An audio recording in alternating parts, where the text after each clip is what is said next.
میں وسیم امجد محمود اور آپ دیکھ رہے ہیں گزارشات۔ آج کل پاکستان میں ہر طرف خیبر پختونخوا کے بلدیاتی انتخابات کے نتائج کے بارے میں اپنی آراء اور تبصرے پیش کیے جا رہے ہیں۔ سیاستدان اپنا نقطہ نظر پیش کر رہے ہیں، جبکہ سیاسی ماہرین اور تجزیہ نگار اپنی اپنی آراء اور تجزیے پیش کر رہے ہیں۔ اس میں کوئی شک نہیں کہ ان انتخابات میں تحریک انصاف کی حکومت نے انتخابات میں کامیابی حاصل نہیں کی اور جمعیت العلماء اسلام فضل الرحمان گروپ نے خاصی اکثریت حاصل کی ہے۔ اس میں اگر جائزہ لیا جائے تو یہ محسوس ہوتا ہے کہ یہ گیم پاکستان تحریک انصاف کے ہاتھوں سے نکل گئی ہے، اور اس کے نکلنے میں بھی ان کا اپنا ہی ہاتھ ہے، کیونکہ بد انتظامی، ٹکٹوں کی تقسیمیں میں کمزوری اور اس کے علاوہ آپس کے اختلافات نے یہ موقع وہاں بچایا اپوزیشن کو کہ وہ اپنے آپ کو منوا سکیں۔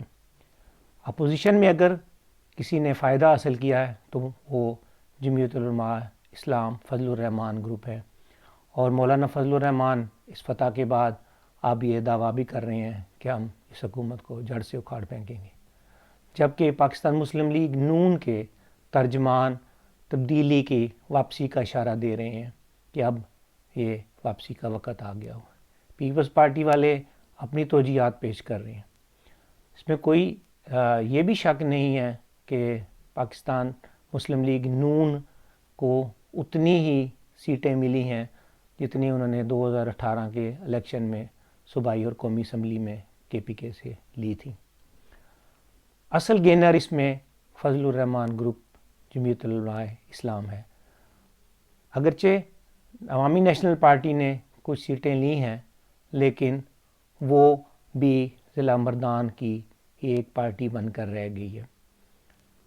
دعوے تو بہت ہو رہے ہیں اور توجیہات بھی بڑی پیش کی جا رہی ہیں۔ ایک اپنے ترجمان جو پاکستان تحریک انصاف کے اور وزراء بھی ہیں، وہ مہنگائی کا رونا رو رہے ہیں کہ جی ہم نے کیونکہ مہنگائی بہت ہو گئی ہے اور ہم کنٹرول نہیں کر پائے، اس لیے عوام ہم سے ناراض ہے۔ دوسری طرف اندرونی اختلافات میں، جس میں ابھی ایک صوبائی وزیر اور صوبائی اسمبلی کے ممبر نے اپنے ہی ایک وفاقی وزیر کے بارے میں بات کی ہے، جب آپ عوام کی توقعات پہ پورا نہ اتریں تو پھر یہ نتیجہ نکلنا ہی ہے۔ اگر یہ بات ہے تو دوسری طرف سیاسی پنڈت اور تجزیہ نگار عمران خان کی اس کوشش یا اس فیصلے کو بہت سراہ رہے ہیں کہ انہوں نے بنیادی جمہوریت کے لیے لوگوں کو یہ حق دے دیا ہے کہ وہ بنیادی سطح پر جا کر انتخاب ہو، اور میئر اور چیئرمین کونسل کا یا چیئرمین تحصیل کا انتخاب بھی ڈائریکٹ عوام کے ووٹوں سے ہوا ہے۔ اس میں اور پرانے سسٹم میں یہ فرق تھا کہ وہ سیاستدانوں کی اپنی مرضی ہوتی تھی اور وہ ان کے پاس اختیارات نہیں ہوتے تھے۔ اب شاید بنیادی سطح پر اختیارات چلے جائیں گے تو وہ جو ممبران وہاں کامیاب ہوئے ہیں، وہ چیئرمین یا میئرز، وہ اس پوزیشن میں ہوں گے کہ خود فیصلے کریں اور وہ اپنی پرفارمنس دے سکیں۔ یہ ایک ایسا تجربہ کیا جا رہا ہے کہ اگر اس پر عمل کیا جائے تو جو ہمارے قانون ساز اسمبلیاں ہیں ان کی اور جو لوکل گورنمنٹس ہیں ان میں فرق نمایاں ہو جائے گا۔ قانون ساز اسمبلی کا کام اپنے قانون سازی کرنا ہے، ملک کی ڈیولپمنٹ کی طرف جانا ہے، اور دوسری طرف جو ہماری بنیادی جمہورتیں ہیں یا لوکل گورنمنٹس ہیں، وہ ملک کے اور شہروں کے اور علاقوں کی ترقیاتی کاموں میں اپنا اس ذمہ داری کا پورا کریں گی اور عوام کو بہتری کی طرف لے کر جائیں گی۔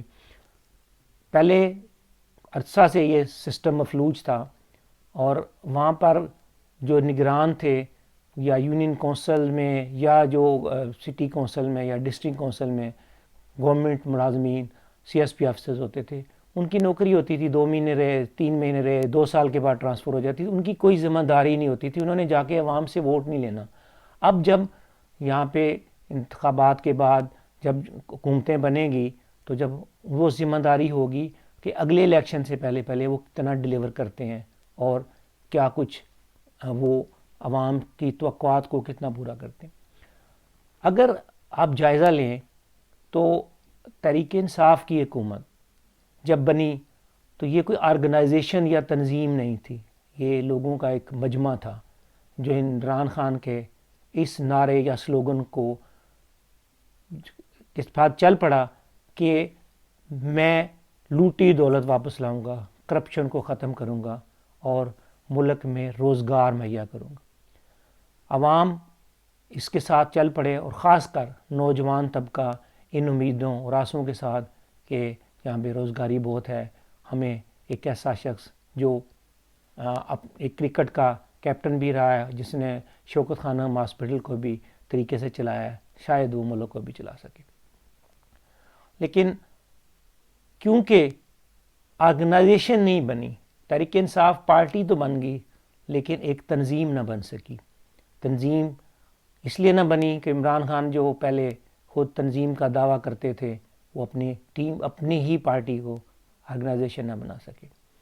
تو صوبوں کے چیف ایگزیکٹوز بنائے تو وہ ان کو بنایا گیا نہ جن کو ایڈمنسٹریشن کا تجربہ تھا، نہ جن کی کوئی اتنی نالج تھا کہ انہوں نے کسی ملکی یا کسی ادارے میں ایسا کام کیا ہوا، یا ان کی تعلیم اس طرح کی ہو کہ وہ ملک میں کچھ ڈلیور کر سکیں یا اپنے صوبے میں ڈلیور کر سکیں۔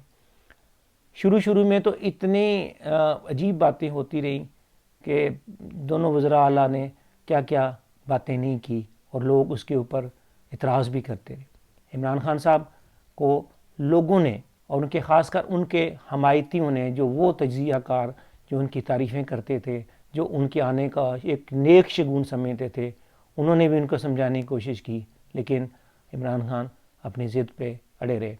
یہ وہی ضد ہے جو انہوں نے جب کرکٹ کے کپتان تھے تو ایک پاکستان کے بیٹسمین منصور احمد ہوتے تھے، وہ فیل ہونے کے باوجود بھی اس کو انہوں نے پکا ٹیم میں رکھا کہ اس کا سٹائل بڑا اچھا ہے، اس میں ٹیلنٹ بڑا ہے۔ اگر وہ ٹیلنٹ اور سٹائل کسی کام میں نہ آ سکے، ٹیم کو جتا نہ سکے، ٹیم کو سکور نہ کر کے دے سکے، تو وہ کوئی سٹائل نہیں رہتا، اس کے لیے فائدہ مند نہیں رہتا۔ یہ خوبصورت ہوں گے، بہت اچھے ہوں گے، ایماندار ہوں گے، لیکن کیا وہ ڈیلیور کر رہے ہیں؟ کیا ان میں اتنا کیلیبر ہے؟ کیا وہ اس قابل ہیں کہ جو بیوروکریٹس ہیں یا سی ایس پی آفیسرز ہیں ان کو ہینڈل کر سکیں؟ کیا ان کو اکنامکس کا پتہ ہے؟ کیا ان کو اس کے علاوہ نظام حکومت کے بارے میں علم ہے؟ یا ان کا اتنا کیا آئی کیو لیول ہے کہ وہ ڈیلیور کر سکیں؟ میں کسی کی ذات کی بات نہیں کرتا، چیز ہوتی ہے کہ تجربے کے ساتھ آتی ہے۔ ایک ایسا شخص جس کو کوئی علم نہ ہو، جس کے پاس کوئی تجربہ نہ ہو، اگر اس کو ایسی پوسٹ پہ لگا دیں تو وہ پھر بچہ سکا والا ہی حال ہوتا ہے۔ اور پھر اس کے بعد جب ان کے پاس 2 ہی ایسے شخص تھے، اور بھی بہت ہیں لیکن میں جن کے بارے میں کہہ سکتا ہوں کہ جہانگیر ترین اور علیم خان میں ایسی کیپیبلٹی تھی، ٹھیک ہے، اسد عمر بھی ہیں، فواد چودھری بھی ہیں، لیکن 2 ایسے تھے کہ جو صوبہ پنجاب کو چلا سکتے تھے۔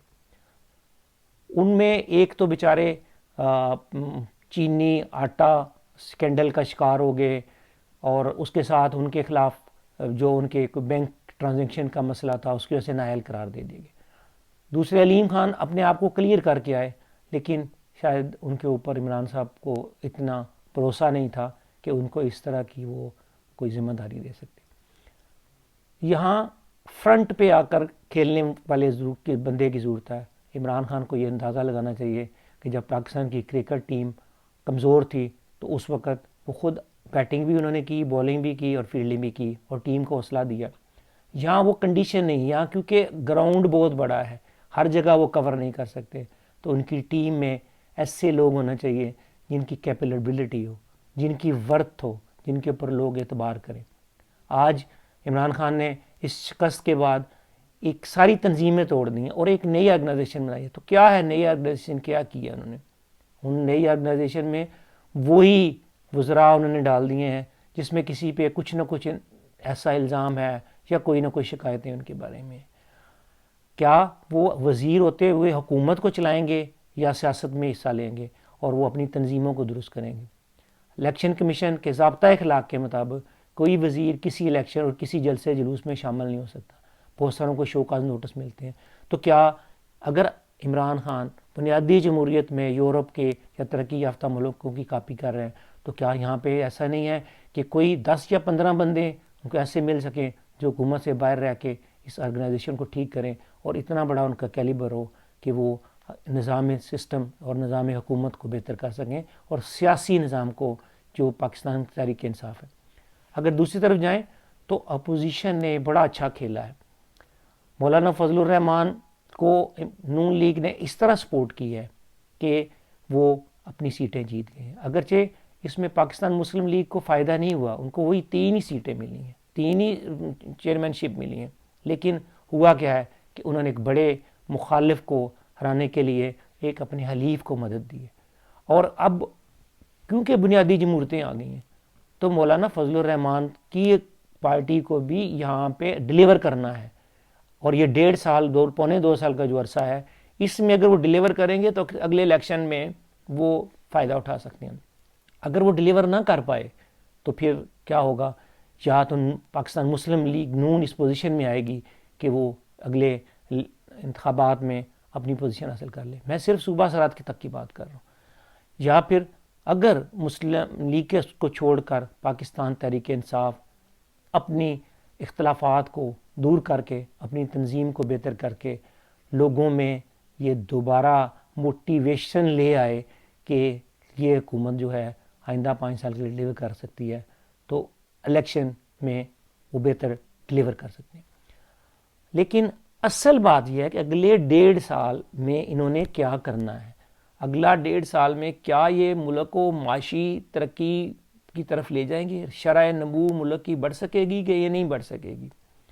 شرح نمو کے لیے آپ کے پاس ایک اکنامک اور فائنانس ٹیم کا ہونا ضروری ہے، لیکن بڑے افسوس کی بات ہے کہ میں نے پہلے بھی ویڈیو میں کہا تھا کہ شاید اس وزیر خزانہ کی اتنی کیپیبلٹی نہیں ہے کہ وہ ڈیلیور کر سکے۔ وہ بہت اچھے ہیں، کوئی بات نہیں ہے، لیکن وہ اس تک آج تک جو انہوں نے بات کی ہے ان کے اپنے قول اور فعل میں بھی بہت بڑا تضاد ہے۔ آتے انہوں نے کہا کہ شیخ صاحب کے جتنے بھی کام تھے وزیر خزانہ جب تھے، انہوں نے جی کیا کیا، اپنا سارا کچھ IMF کے آگے بیچ دیا، لیکن سارا کچھ انہوں نے وہی کر دیا۔ اگر پرانے وزیر خزانہ کے دور میں ڈالر 154 روپے پہ آ کے رک گیا تھا جب اس کے فیئر ویلیو 145 تھی، تو آج 178 اور 180 کے اوپر ٹریڈ ہو رہا ہے۔ یہ کہاں کی اکنامک ہے؟ یہ کس کا خزانہ ہے؟ اب پاکستان ایک امپورٹنگ کنٹری ہے، یہاں درآمدات بہت زیادہ ہیں، ہماری برآمدات بہت کم ہے۔ اگر پاکستان کا روپیہ گرے گا، ڈی ویلیو ہو جائے گا، تو آٹومیٹکلی ہماری جو ٹریڈ ڈیفیسٹ ہے وہ بڑھتا جائے گا۔ اس کے ساتھ ہمارے قرضوں کی تعداد یا مقدار جو ہے وہ بھی بہت بڑھ جائے گی۔ تو کیا آپ سمجھ سکتے ہیں کہ ان حالات میں کوئی ایسی چیز ہوگی کہ ملک کو آپ اکنامک ڈیولپمنٹ کی طرف لے جائیں؟ میرے ایک دوست ہیں، بڑے تحریک انصاف کے جعلی لڑائی اڈا ہے، وہ کہتے ہیں جی جو مرضی ہو جائے میں عمران صاحب کے پیچھے ہوں، ساتھ ہوں، اس میں کوئی شک نہیں ہے۔ ہونا چاہیے، آپ کو آرگنائزیشن کا وفادار ہونا چاہیے، لیکن کیا حق نہیں ہے کہ ان کی غلطیوں کو بھی پوائنٹ آؤٹ کیا جائے؟ اس وقت تک 3.5 سال میں کوئی ایسی چیز ڈیلیور نہیں ہو پائی کہ کہہ سکیں کہ ہم ملک کا ٹیبل ٹرن کر دیں گے۔ اگر 2 ڈیم یا 3 ڈیم بن رہے ہیں، اس ڈیم کی اکانومی سے آنے میں بڑا ٹائم لگے گا۔ لانگ ٹرم اور شارٹ ٹرم کی بات ہونی ہے۔ شارٹ ٹرم کی کیا ہے؟ روٹی مہنگی ہو رہی ہے، چینی مہنگی ہو رہی ہے، بجلی مہنگی ہو رہی ہے، اور جب بجلی مہنگی ہوتی ہے تو ہر چیز کا پٹڑا ہو جاتا ہے۔ پیٹرول ڈیزل مہنگا ہوتا ہے تو ہر چیز مہنگی ہو جاتی ہے۔ اگر یہ چیزیں درست نہ کی گئیں تو عوام جو چکی اس مہنگائی کی چکی میں پس رہے ہیں، اور خاص کر مڈل کلاس طبقہ اور تنخواہ دار طبقے کے ساتھ جو ظلم ہو رہا ہے، وہ شاید ایک پٹاخہ بج جائے اور وہ جو ایمانداری کا ڈول ہے وہ پیٹتے پیٹتے پھٹ نہ جائے۔ اپوزیشن ابھی تک اس طرح یونائٹ نہیں ہوئی کہ اس حکومت کو کوئی ٹف ٹائم دے سکے، اس کے باوجود کہ حکومت کرکٹر ہونے کے حالات سے کیچ پھینک رہی ہے اور وہ کیچوں کو ڈراپ کر رہی ہے اپوزیشن. موقع ہے, ایک تھوڑا سا انہوں نے ہلایا ہے. جب تک آپ ہر چیز کو برا نہ کہیں, اپوزیشن کو اس کے اگینسٹ, اس کے مقابلے پہ اپنا ایک پلان اور پروگرام دینا ہے. وہ اگر پلان اور پروگرام دیں گے تو تب بھی اگلی حکومت بدل سکے گی اور بہتری ہو جائے گی. اگر شیڈو کیبنٹ نہیں ہوگی, اگر ان کی لانگ ٹرم پلاننگ نہیں ہوگی, عمران خان کے مقابلے میں کوئی پروگرام نہیں لے کے آئیں گے, تو ورنہ جو حکومت بھی آئے گی وہ اس کو اور مہنگائی کی طرف لے جائے گی, اور تباہی کی طرف لے جائے گی. اس وقت ضرورت یہ ہے کہ ہم اس چیز کی طرف دیکھیں کہ کون اچھا کرے گا. کیا عمران خان اپنی غلطیوں کو درست کر سکتا ہے؟ کیا اپوزیشن, خاص کر پاکستان مسلم لیگ نون, لیکن افسوس کی بات یہ ہے کہ تمام پارٹیاں جو ہیں, پیپلز پارٹی سندھ کی پارٹی رہ گئی ہے, مسلم لیگ نون پنجاب کی رہ گئی ہے, اور وہ بھی پنجاب کی, سینٹرل پنجاب کی رہ گئی ہے, اور کے پی کے میں مسلم جو جمعیت علماء اسلام فضل الرحمان گروپ ہے, کچھ وہ ہے, کچھ بلوچستان میں. تو یہ جب تک یہ ایک ایسی نیشنل آپس میں نہیں ہوتا, اعتماد نہیں ہوتا, نیشنل لیول پہ آپ لوگوں کو ساتھ لے کے نہیں چلتے, تو اس وقت تک کوئی ایسی آرگنائزیشن نہیں ہے, کوئی ملک کو آپ ڈیولپمنٹ کی طرف نہیں لے کے جا سکتے. اس وقت صرف ایک تحریک انصاف ہی ایک ایسی پارٹی ہے جو پورے پاکستان میں پھیلی ہوئی ہے. شاید اگلے الیکشن ہوں تو فصلی بٹیرے جو ہیں وہ پھر اڑ کے اس طرف آنے کی کوشش کریں.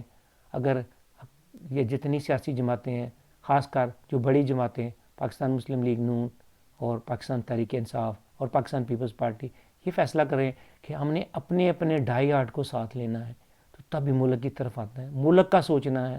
اگر اپنا سوچیں گے تو پھر وہی کہانی چلے گی کہ جو 73 سال سے یا 74 سال سے آج سنتے آ رہے ہیں, دنیا ترقی کر رہی ہے, بنگلہ دیش جیسا ملک کہاں سے کہاں پہنچ گیا, انڈیا کہاں سے کہاں پہنچ گیا, اور پاکستان جو ہے وہ تنزلی کا شکار ہے. بنگلہ دیش ہم سے جدا ہوا تو ترقی کر گیا, اور پاکستان جو ہے وہ جب جدا ہوا تو وہ تنزلی کا شکار ہو گیا, کیونکہ ہم نے شاید قائد اعظم محمد علی جناح کا جو ویژن تھا, ان کی جو ڈائریکشن تھی, وہ چھوڑ دی ہے.